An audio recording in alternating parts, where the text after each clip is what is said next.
Hello everyone, welcome back to my YouTube channel. ಇವತ್ತು ತುಂಬಾ ರುಚಿಯಾದ ಮಾವಿನ ಹಣ್ಣಿನ ಪಾಯಸ ಮಾಡ್ತಾ ಇದ್ದೀನಿ. ತುಂಬಾ ಟೇಸ್ಟಿಯಾಗಿರುತ್ತೆ. ಮಾಮೂಲಿ ಪಾಯಸ ಎಲ್ಲ ಮಾಡ್ತಾ ಇರ್ತೀವಲ್ವ, ಏನಾದರೂ ಫಂಕ್ಷನ್ ಇದ್ದಾಗ ಇಲ್ಲಾಂದರೆ ಏನಾದರೂ ಸ್ವೀಟ್ ತಿನ್ನಬೇಕು ಅಂತ ಅನಿಸ್ತಿದೆ ಅಂದಾಗ ಡಿಫ್ರೆಂಟಾಗಿ ಈ ಥರ ಮಾವಿನ ಹಣ್ಣಿನ ಪಾಯಸ ಮಾಡ್ಕೊಂಡು ತಿನ್ಬೋದು. ಬರೀ ಒಂದು ಮಾವಿನ ಹಣ್ಣಿದ್ರೆ ಸಾಕು, ಪಾಯಸ ಮಾಡ್ಕೊಬೋದು ಈಸಿಯಾಗಿ. ನಿಮಗೂ ಕೂಡ ಈ ರೆಸಿಪಿ ಇಷ್ಟ ಆಗುತ್ತೆ. ನೀವು ಕೂಡ ಒಂದ್ಸಲಿ ಟ್ರೈ ಮಾಡಿ ಡಿಫ್ರೆಂಟಾಗಿ. ಈ ವಿಡಿಯೋನ ಪೂರ್ತಿಯಾಗಿ ನೋಡಿ. ನೋಡೋದಕ್ಕೆ ಎಷ್ಟು ಕಲರ್ಫುಲ್ಲಾಗಿ ಕಾಣಿಸ್ತಿದೆಯೋ ಟೇಸ್ಟ್ ಕೂಡ ಅಷ್ಟೇ ಚೆನ್ನಾಗಿರುತ್ತೆ. ಹಾಗೆಯೇ ಈ ವಿಡಿಯೋನ ನಿಮ್ಮ ಫ್ರೆಂಡ್ಸ್ಗೆ, ಫ್ಯಾಮಿಲಿಗೆ ಶೇರ್ ಮಾಡಿ. ಮೊದಲಿಗೆ ಇದನ್ನು ಮಾಡ್ಕೊಳ್ಳೋದಕ್ಕೆ 4 ಸ್ಪೂನ್ ಆಗುವಷ್ಟು ಸಾಬುದಾನನ ನೆನೆಸಿ ಇಟ್ಕೊಬೇಕು. ಹಾಗಾಗಿ 4 ಸ್ಪೂನ್ ಆಗುವಷ್ಟು ಒಂದು ಬೌಲಿಗೆ ಹಾಕ್ಕೊಂಬಿಟ್ಟು ನೀರನ್ನು ಹಾಕಿ ಒಂದು 2-3 ಸಲ ಇದನ್ನು ಚೆನ್ನಾಗಿ ವಾಶ್ ಮಾಡಿಕೊಂಡು ನೆನೆಸಿಟ್ಕೊಬೇಕು. ಅದನ್ನು ನೈಟೇ ನೆನೆಸಿಟ್ರೆ ಇನ್ನೂ ಒಳ್ಳೆಯದು. ಇವಾಗ ಒಂದು ಪಾತ್ರೆಗೆ ಸ್ವಲ್ಪ ನೀರನ್ನು ಹಾಕ್ಕೊಂಬಿಟ್ಟು ನಾವು ನೆನೆಸಿಟ್ಕೊಂಡಿರೋ ಸಾಬುದಾನನ ಹಾಕ್ಕೊಂಡು ಚೆನ್ನಾಗಿ ಕುಕ್ ಮಾಡ್ಕೊಬೇಕು.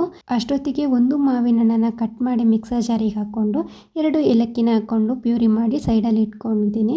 ಸಾಬುದಾನ ನೈಟೇ ನೆನೆಸಿಟ್ರೆ ಜಾಸ್ತಿ ಟೈಮ್ ತೊಗೊಳ್ಳೋದಿಲ್ಲ ಬೇಯೋದಕ್ಕೆ. ಇವಾಗ ಅದನ್ನು ಕೂಡ ಸೈಡಲ್ಲಿ ಇಟ್ಕೊಂಡ್ಬಿಟ್ಟು ಒಂದು ಪ್ಯಾನಿಗೆ 1 ಸ್ಪೂನ್ ಆಗುವಷ್ಟು ಎಣ್ಣೆನ ಹಾಕ್ಕೊಂಡಿದ್ದೀನಿ. ತುಪ್ಪ ಕೂಡ ಹಾಕ್ಕೊಬೋದು. ಆಮೇಲೆ ಗೋಡಂಬಿ ದ್ರಾಕ್ಷಿನ ಹಾಕ್ಕೊಂಡು ಚೆನ್ನಾಗಿ ಫ್ರೈ ಮಾಡ್ಕೊಬೇಕು. ಇವಾಗ ಇದನ್ನು ಸೈಡಲ್ಲಿ ತೆಕ್ಕೊಂಬಿಟ್ಟು ಅದೇ ಪ್ಯಾನಿಗೆ 1 ಕಪ್ ಆಗುವಷ್ಟು ಶಾವಿಗೆನ ಹಾಕ್ಕೊಳ್ತಾ ಇದ್ದೀನಿ. ಇವಾಗ ಶಾವಿಗೆನೂ ಕೂಡ ಚೆನ್ನಾಗಿ ಅದನ್ನು ಹುರ್ಕೊಬೇಕು. ಇವಾಗ ಶಾವಿಗೆನೂ ಕೂಡ ಮೀಡಿಯಮ್ ಫ್ಲೇಮ್ ಮೇಲೆ ಫ್ರೈ ಮಾಡ್ಕೊಂಡಿದ್ದೀನಿ. ಇದು ಕೂಡ ಫ್ರೈ ಮಾಡ್ಕೊಂಬಿಟ್ಟು ಮತ್ತೆ ಇದನ್ನು ಸೈಡಲ್ಲಿ ಇಟ್ಕೊಬೇಕು. ಇವಾಗ ಒಂದು ಪ್ಯಾನಿಗೆ 2 ಗ್ಲಾಸ್ ಆಗುವಷ್ಟು ಹಾಲನ್ನು ಹಾಕ್ಕೊಳ್ತಾ ಇದ್ದೀನಿ. ಹಾಲು ಹಾಕ್ಕೊಂಡಾದ್ಮೇಲೆ ಅದನ್ನು ಚೆನ್ನಾಗಿ ಕಾಯಿಸ್ಕೊಬೇಕು. ಇವಾಗ ನೋಡಿ, ಅದು ಹಾಲು ಚೆನ್ನಾಗಿ ಕಾಯ್ತಿದೆ. ಇವಾಗ ಅದಕ್ಕೆ ಸ್ವಲ್ಪ ಕೇಸರಿ ದಳನ ಹಾಕ್ಕೊಳ್ತಾ ಇದ್ದೀನಿ. ಇದು ಆಪ್ಷನಲ್, ಬೇಕಿದ್ದರೆ ಹಾಕ್ಕೊಬೋದು. ನಾನು ಸ್ವಲ್ಪ ಹಾಕ್ಕೊಳ್ತಾ ಇದ್ದೀನಿ, ನೋಡೋದಕ್ಕೂ ಕೂಡ ಚೆನ್ನಾಗಿರುತ್ತೆ ಅಂತ. ಮತ್ತೆ ಒಂದು 2 ನಿಮಿಷ ಹಾಲನ್ನು ಚೆನ್ನಾಗಿ ಕಾಯಿಸ್ಕೊಬೇಕು.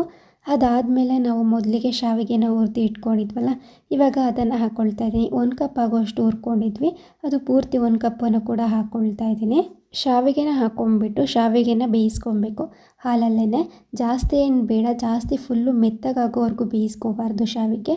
ಮಾಮೂಲಿ ನಾವು ಪಾಯಸ ಎಲ್ಲ ಮಾಡ್ತೀವಲ್ಲ ಆ ಥರ ಇದನ್ನು ಬೇಯಿಸ್ಕೊಬೇಕು ಅಷ್ಟೇ. ಶಾವಿಗೆ ನಾವು ಹುರ್ಕೊಂಡಿದ್ವಿ, ಹಾಗೆಯೇ ಇದು ಜಾಸ್ತಿ ಏನು ಟೈಮ್ ತೊಗೊಳ್ಳೋದಿಲ್ಲ ಶಾವಿಗೆ ಬೇಯೋದಕ್ಕೆ.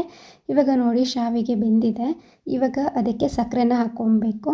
ನಾನು 3 ಸ್ಪೂನ್ ಆಗುವಷ್ಟು ಸಕ್ಕರೆನ ಹಾಕ್ಕೊಳ್ತಾ ಇದ್ದೀನಿ. ಮಾವಿನ ಹಣ್ಣು ಕೂಡ ಸ್ವಲ್ಪ ಸ್ವೀಟ್ ಇರುತ್ತಲ್ವ, ಹಾಗಾಗಿ 3 ಸ್ಪೂನ್ ಆಗುವಷ್ಟು ಸಕ್ಕರೆನ ಹಾಕ್ಕೊಳ್ತಾ ಇದ್ದೀನಿ.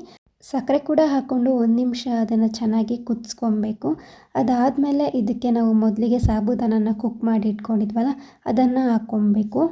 ಇಷ್ಟು ಕೂಡ ನಾವು ಮಾಮೂಲಿ ಪಾಯಸ ಮಾಡ್ತೀವಲ್ಲ ಸೇಮ್ ಅದೇ ಥರ ಸಾಬುದಾನನ ಕೂಡ ಹಾಕ್ಕೊಂಬಿಟ್ಟು ನಿಧಾನವಾಗಿ ಇದನ್ನು 1-2 ನಿಮಿಷ ಮಿಕ್ಸ್ ಮಾಡ್ಕೊಬೇಕು ಅಷ್ಟೇ. ಪಾಯಸ ಮೊದಲಿಗೆ ತೆಳ್ಳಗಂತ ಅನಿಸುತ್ತೆ, ಬಟ್ ತಣ್ಣಗಾದ್ಮೇಲೆ ಫುಲ್ ಗಟ್ಟಿಯಾಗಿಬಿಡುತ್ತೆ. ಹಾಗಾಗಿ ಹಾಲನ್ನು ಸ್ವಲ್ಪ ಜಾಸ್ತಿನೇ ಹಾಕ್ಕೊಬೇಕಾಗುತ್ತೆ. ನಿಮಗೆ ಯಾವ ರೀತಿ ಇಷ್ಟ ಆಗುತ್ತೆ ಆ ಥರ ಮಾಡ್ಕೊಳ್ಳಿ. ಸ್ವಲ್ಪ ಗಟ್ಟಿಯಾಗಿರಬೇಕು ಪಾಯಸ ಅಂತ ಹೇಳಿದ್ರೆ ಸ್ವಲ್ಪ ಹಾಲನ್ನು ಕಮ್ಮಿ ಹಾಕ್ಕೊಬೋದು. ಲಾಸ್ಟಿಗೆ ಮೊದಲಿಗೆ ನಾವು ಫ್ರೈ ಮಾಡಿ ಇಟ್ಕೊಂಡಿರೋ ಗೋಡಂಬಿ ದ್ರಾಕ್ಷಿನ ಸ್ವಲ್ಪ ಎತ್ತಿಟ್ಕೊಂಡ್ಬಿಟ್ಟು ಇನ್ನು ಸ್ವಲ್ಪ ಇದಕ್ಕೆ ಹಾಕ್ಕೊಂಡು ಮಿಕ್ಸ್ ಮಾಡ್ಕೊಂಡಿದ್ದೀನಿ. ಇವಾಗ ಸ್ಟವನ್ನು ಆಫ್ ಮಾಡಿಬಿಟ್ಟು ಸೈಡಲ್ಲಿ ಇಟ್ಕೊಳ್ಳೋಣ. ಫುಲ್ ತಣ್ಣಗಾಗಬೇಕು. ಇವಾಗ ತಣ್ಣಗಾಗಿದೆ ನೋಡಿ. ಇವಾಗ ಅದಕ್ಕೆ ಮಾವಿನ ಹಣ್ಣನ್ನು ರುಬ್ಬಿಟ್ಕೊಂಡಿದ್ವಲ್ಲ ಅದನ್ನು ಹಾಕ್ಕೊಳ್ತಾ ಇದ್ದೀನಿ. ಬಿಸಿ ಇದ್ದಾಗ ಇದನ್ನು ಹಾಕ್ಕೊಳ್ಳಿಕ್ಕೆ ಹೋಗಬಾರ್ದು. ಫುಲ್ ತಣ್ಣಗಾದ್ಮೇಲೆ ಮಾವಿನ ಹಣ್ಣನ್ನು ರುಬ್ಕೊಂಡಿರೋದನ್ನ ಆ್ಯಡ್ ಮಾಡಿಕೊಂಡು ಫುಲ್ಲು ಅದನ್ನು ಚೆನ್ನಾಗಿ ಮಿಕ್ಸ್ ಮಾಡ್ಕೊಬೇಕು. ನೀವೇ ನೋಡಿ ಮೊದಲಿಗೆ ಹೇಗಿತ್ತು ಅಂತ. ಈಗ ಫುಲ್ಲು ಗಟ್ಟಿಯಾಗಿಬಿಟ್ಟಿದೆ. ಇವಾಗ ಒಂದು ಬೌಲಿಗೆ ಹಾಕ್ಕೊಂಬಿಟ್ಟು ಅದಕ್ಕೆ ಮೇಲೆ ಪಿಸ್ತಾ ಮತ್ತು ಮೊದಲಿಗೆ ನಾವು ಫ್ರೈ ಮಾಡಿ ಇಟ್ಕೊಂಡಿರೋ ಗೋಡಂಬಿ ದ್ರಾಕ್ಷಿ ಹಾಗೆಯೇ ಸ್ವಲ್ಪ ಕಲ್ಸಕ್ಕರೆ ಕೂಡ ಹಾಕ್ಕೊಳ್ತಾ ಇದ್ದೀನಿ. ಮಧ್ಯೆ ಮಧ್ಯೆ ತಿನ್ನುವಾಗ ಸಿಕ್ಕಿದ್ರೆ ಚೆನ್ನಾಗಿರುತ್ತೆ ಅಂತ. ಅದಾದಮೇಲೆ ಸ್ವಲ್ಪ ಕೇಸರಿ ದಳನೂ ಕೂಡ ಹಾಕ್ಕೊಂಡಿದ್ದೀನಿ. ಆಮೇಲೆ ಮಾವಿನ ಹಣ್ಣನ್ನು ಸಣ್ಣದಾಗಿ ಕಟ್ ಮಾಡಿ ಕೂಡ ಹಾಕ್ಕೊಂಡಿದ್ದೀನಿ. ನೋಡೋಕ್ಕೂ ಕೂಡ ಚೆನ್ನಾಗಿ ಕಾಣುತ್ತೆ. ಹಾಗೆ ತಿನ್ನುವಾಗ ಕೂಡ ಒಂದೊಂದು ಬಾಯಿಗೆ ಸಿಕ್ಕರೆ ಚೆನ್ನಾಗಿರುತ್ತೆ ಅಂತ. ನೀವೇ ನೋಡಿ ಎಷ್ಟು ಚೆಂದ ಆಗಿದೆ ಅಂತ. ನೀವು ಒಂದ್ಸಲಿ ಟ್ರೈ ಮಾಡಿ. ಮಾವಿನ ಹಣ್ಣಿನ ಫ್ಲೇವರ್ ಸಿಗ್ತಾ ಇರುತ್ತೆ ಪಾಯಸಕ್ಕೆ, ತುಂಬ ಚೆಂದ ಇರುತ್ತೆ. Thank you for watching.